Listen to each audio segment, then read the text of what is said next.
तो hello friends, welcome back to our YouTube channel. तो आज की इस वीडियो में आपको धोवन सोडा के बारे में बताऊंगा कि क्या होता है, ये कैसे बनता है, इसके क्या क्या उपयोग होता है, इसके क्या क्या गुण होते हैं। चलिए फ्रेंड्स, आज की इस वीडियो को बिना देरी के शुरू करते हैं हमारे चैनल गोल्ड पैशन एकेडमी में।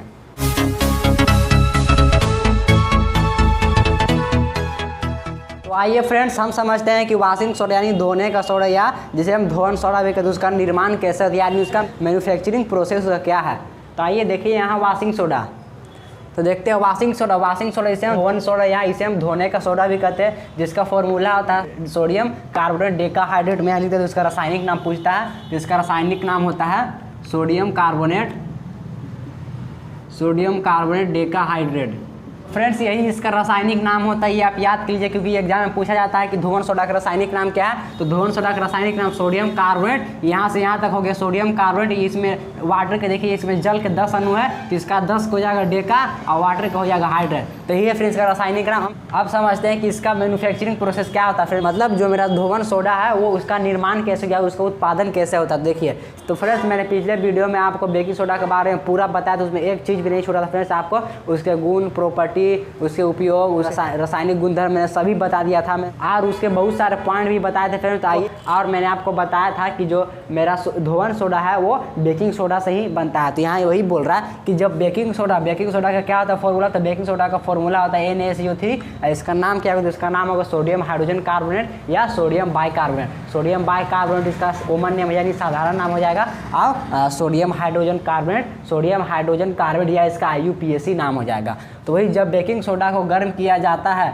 तो सोडियम कार्बोनेट बनता है। ये देखिए, जब बेकिंग सोडा को जब हम गर्म कर रहे हैं, ये देखिए सिंबल होता है फ्रेंड्स, ये सिंबल हीट का होता है। जहाँ भी आपको ये सिंबल दिखे, आपको समझना है कि यहाँ ये जो रिएक्शन है उसको गर्म किया जा रहा है। तो इसको जब गर्म किया जाता है, देखिए सोडियम कार्बोनेट बन रहा है, वाटर बन रहा है, कार्बन डाइऑक्साइड बन रहा है। तो यहाँ से हमको सोडियम कार्बोनेट बन गया, सोडियम कार्बोनेट। सबसे पहले आपको क्रिस्टलीकरण का जल समझना होगा। क्रिस्टलीकरण का जल किसे कहते हैं, तो यहाँ आप देख सकते, मैंने डिफिनेशन दिया है क्रिस्टलीकरण का जल। तो किसी लवण में, यानी किसी लवण में, देखिए ये लवण है, किसी लवण में जल के जो अणु रहते हैं उसे क्रिस्टलीकरण का जल कहते हैं। यानी कोई भी लवण ले लीजिए, लवण में देखिए उसमें जो जल के अणु रहेंगे, यानी उसमें कितने जल के अणु हैं, जैसे कि यहाँ देख सकते हैं Na2CO3.10H2O। तो यहाँ आपको आसानी से बता सकती है कि सर यहाँ जल के मेरा 10 अणु है, मतलब यहाँ 10 दिया गया, तो जल के 10 अणु हैं। तो यही जो मेरा वाटर रहता है, यही जो किसी भी लवण में जो वाटर रहता है, इसे क्रिस्टलीकरण का जल कहते हैं। यानी किसी लवण के फॉर्मूला में, किसी लवण के सूत्र में जो जल के जो अणु रहते हैं उसे हम क्रिस्टलीकरण का जल कहते हैं। तो यहाँ देखिए, यहाँ पे 10 क्रिस्टलीकरण के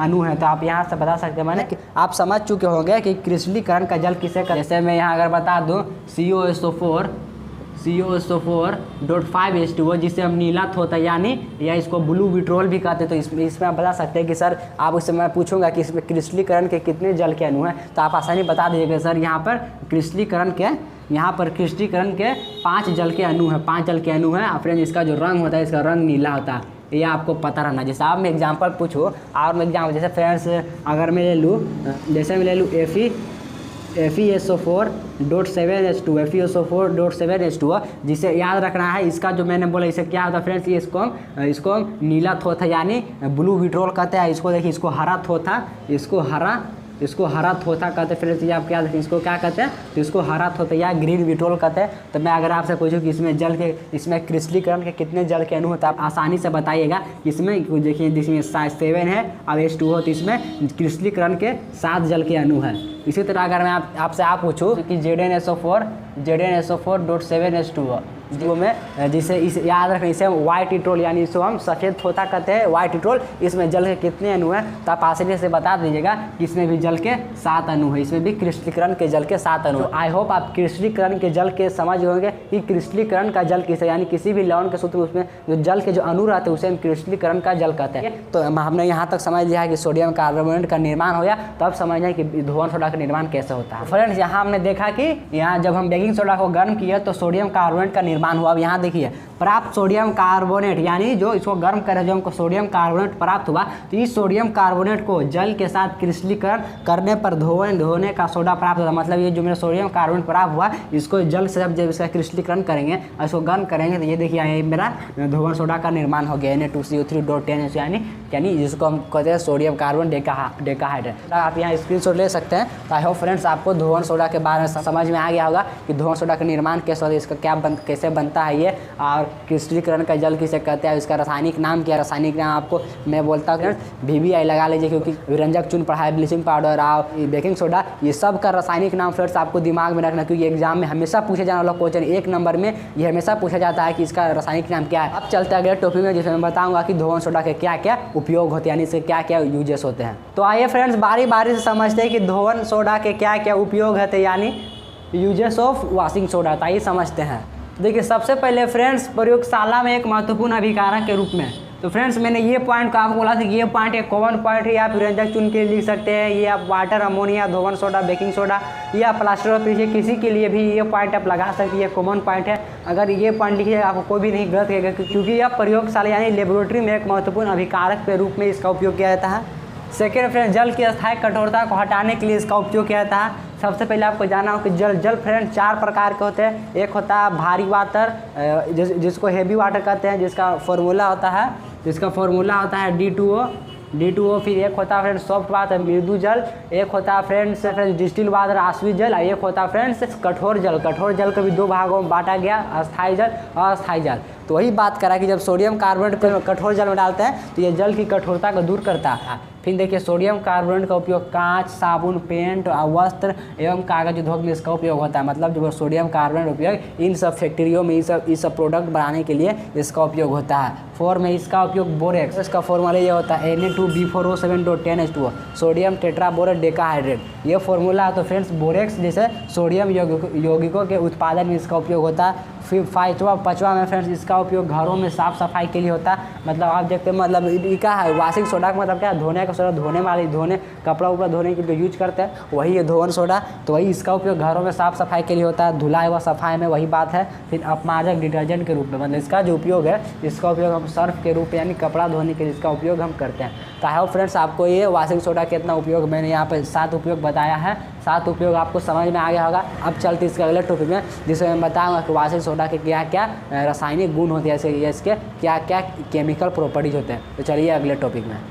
तो फ्रेंड्स ये रहा हमारे पास वॉशिंग सोडा के गुण, यानी उसके क्या क्या केमिकल प्रॉपर्टी होते हैं। तो चलिए शुरू करते हैं इनके वॉशिंग सोडा के रासायनिक गुण के बारे में। तो देखिए फ्रेंड्स वॉशिंग सोडा का जो रासायनिक गुण होता है, पहला पॉइंट में यह एक पारदर्शी क्रिस्टलीय ठोस होता है, मतलब यह भी एक पाउडर की तरह होता है, क्रिस्टलीय होता है, पारदर्शी होता है। ये हो गया फ्रेंड्स पहला पॉइंट। सेकेंड है फ्रेंड्स इसमें क्रिस्टलीकृत जल के 10 अणु होते हैं। ये तो आपको पता है फ्रेंड्स, क्योंकि इसका फॉर्मूला से आप देख सकते हैं, इसमें क्रिस्टलीकरण जल के 10 अणु है। ये हो गया इसका सेकेंड पॉइंट फ्रेंड्स। थर्ड में जब इसे वायु में खुला छोड़ दे, मतलब यह बोला कि जब हम वॉशिंग सोडा को वायु में खुला छोड़ दें, जैसे सरफ का जो पैकेट लिए, मान लीजिए सरफ का पैकेट लिए और उसको फाड़ के वायु में खुला छोड़ देते हैं, तो वायु में खुला छोड़ने से क्या होगा, इसके जो 9 जल के अणु रहते हैं इसे बाहर निकल जाते हैं, और यह जिसका डेकाहाइड्रेट था, तो ये डेकाहाइड्रेट ना होकर ये मोनोहाइड्रेट हो जाता है। मतलब ये मोनोहाइड्रेट हो जाता है, मतलब इसमें सिर्फ जल के एक अणु बचते हैं। तो ये बोल रहा कि जब इसे वायु में खुला छोड़ देते हैं तो यह जल के 9 अणु खो देता है तथा मोनोहाइड्रेट बनाता है। यहाँ देख रहे हैं कि सोडियम कार्बोनेट डेकाहाइड्रेट है,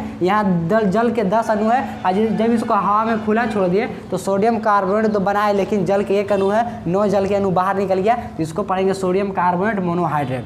अगला पार्ट में देखिए धोवन सोडा को गर्म करने पर यह क्रिस्टलीकृत जल के सभी अणु को खो देता है। मतलब जब हम धोवन सोडा को जब हम गर्म करते हैं, इसे क्रिस्टलीकृत जल के 10 अणु है, ये सब को खो देता है। मतलब ये जल के 10 के 10 अणु इससे बाहर निकल जाते हैं तथा ये निर्जलीय बन जाते हैं, यानी एनहाइड्रस बन जाता है, मतलब इसमें जल के एक अणु भी नहीं बचते हैं। देखिए जब यहाँ देखिए जब सोडियम कार्बोनेट को गर्म किया गया तो ये Na2CO3 बनाया और 10H2 बाहर निकल गया, इसी को हम कहते हैं निर्जलीय, एनहाइड्रस कहते हैं। ये जो फॉर्मूला हुआ Na2CO3, जिसको हम Na2CO3 फार्मूला को हम सोडा एस कहते हैं। ये कॉम्पिटिटिव एग्जाम में पूछा जा सकता है, ये किसका फॉर्मूला, तो आप याद कर लीजिएगा, ये सोडा एस का फॉर्मूला।